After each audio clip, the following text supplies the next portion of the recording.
అహ్మదాబాద్ దుర్ఘటనలో ఖరీదైన Boeing dream liner విమానం నామరూపాలు లేకుండా ధ్వంసమైపోయింది. విమానం ఖరీదు, బాధిత కుటుంబాలకు ఇవ్వాల్సిన నష్టపరిహారాన్ని ఎవరు భరిస్తారు అన్న ప్రశ్న సహజంగానే తలెత్తుతోంది. విమానానికి బీమా సదుపాయం ఎలాగూ ఉంటుంది. బీమా సంస్థ నుంచి నష్టాన్ని క్లెయిమ్ చేసుకోవచ్చు. ఇది దేశ చరిత్రలోని అతిపెద్ద ఏవియేషన్ ఇన్సూరెన్స్ క్లెయిమ్ కాబోతుంది అని నిపుణులు చెబుతున్నారు.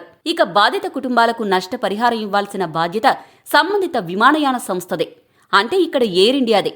ఈ విషయంలో స్పష్టమైన నియమ నిబంధనలున్నాయి.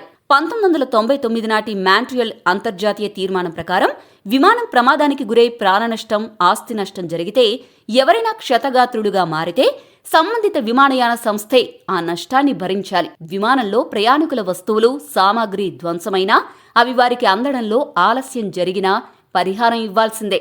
అహ్మదాబాదు ప్రమాదంలో ఎయిర్ ఇండియా ఒక్కో బాధిత కుటుంబానికి 1,51,880 స్పెషల్ డ్రాయింగ్ రైట్స్ ఎస్డీఆర్ ఇవ్వాల్సి ఉంటుంది.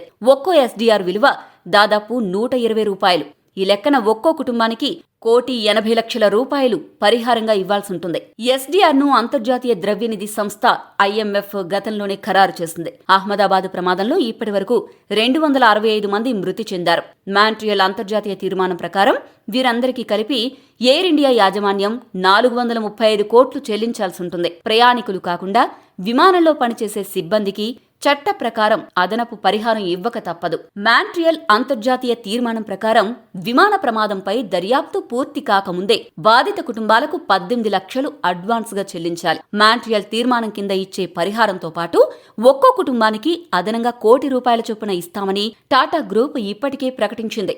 అంటే ఒక్కో కుటుంబానికి ₹2,80,00,000 పరిహారం దక్కబోతోంది. ఎయిర్ ఇండియా టాటా గ్రూప్ యాజమాన్యంలో ఉన్న సంగతి తెలిసిందే. బోయింగ్ 787-8 డ్రీమ్ లైనర్ విమానాన్ని దాదాపు 900 కోట్లకు ఇన్సూరెన్స్ చేయించినట్లు తెలిసిందే.